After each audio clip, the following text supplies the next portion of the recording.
Pwede ka mag-safe loan kahit di ka muna fully paid sa kasalukuyan mong MPL or calamity loan.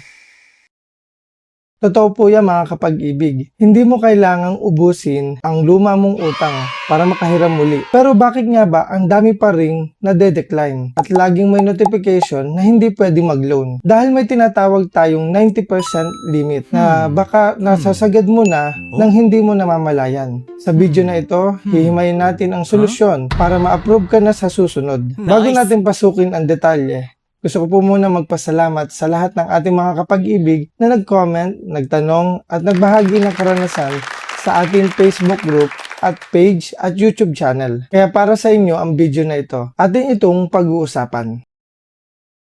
Bakit hindi ako makapag-safe loan? Dahil lang may existing balance pa ako sa aking multipurpose loan. Mga kapag-ibig, may sinusunod na panuntunan o rule ang Pag-ibig Fund. Ang pinakamataas na halaga na pwede mo lang utangin sa lahat ng short-term loans, mapa MPL, calamity loan or safe loan ay hanggang 90% lamang ng iyong total regular savings o TAB. Yung mga contribution mo mula sa iyo bilang empleyado at sa iyong employer at ang kinikita nito taon-taon. Magbigay po tayo ng simpleng halimbawa. Kung ang kabuang regular savings mo ay 30,000, ang 90% limit mo ay 27,000 lamang. Ito lang ang kabuang halaga na pwedeng ipautang sa iyo. Ngayon, kung ang kasalukuyan mong multipurpose loan o MPL ay may balanse pang 25,000 pesos, ibig sabihin may natitira ka na lang 2,000 pesos na bakanting space sa iyong limit na loanable amount. Kaya kapag nag-apply ka para sa safe loan, maaari mo itong ipagpatuloy ngunit maliit lamang ito. Hindi po dahil ayaw sa atin ng pag-ibig, kundi yan lang po ang kasya sa loanable amount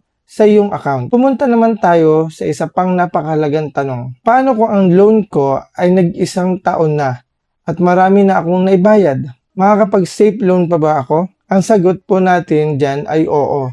Basta ang status ng loan ay updated ang payment at hindi in default o walang palya sa hulog. Dahil sa mga naihulog mo sa nakalipas na isang taon, bumaba ang utang mo.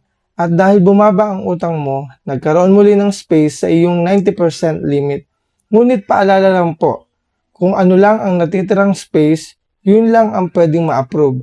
Kaya maaaring hindi ganun kalakihan.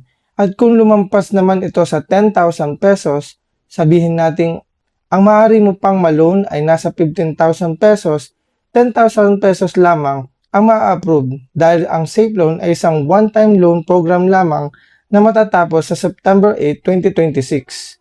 Pero paano naman kung nag-isang taon na pero hindi mo ito nahulugan at in default ang status nito? Ang sagot po natin ay hindi. Sapagkat kung walang bayad na pumapasok, hindi mababawasan ang utang mo. Ngayon, alamin natin bakit nga ba tinawag itong safe loan. Bukod sa para ito sa agarang pangangailangan tulad ng iba pang short-term loan gaya ng multipurpose loan o calamity loan, safe din ang mga loans na ito gaya ng mismong safe loan dahil sa tinatawag na offsetting. Kung sakaling magkaroon ka ng matinding krisis sa buhay at hindi mo na kayang magbayad, ang utang na ito ay hindi lalaki ng lalaki at hindi ka nito ibabaon sa penalties. Bakit? Sapagkat ang regular savings mo ang magsisilbing backup. Kung talagang hindi mo na mabayaran, i-offset ito ng Pag-ibig mula sa iyong naipong pondo. Kaya naman ito ay safe, ligtas ang bulsa mo sa malaking interest at panatag ang loob mo. Ikaw, naranasan mo na ba ang ma-decline sa safe loan? I-comment mo ang iyong karanasan sa ibaba para mapag-usapan natin.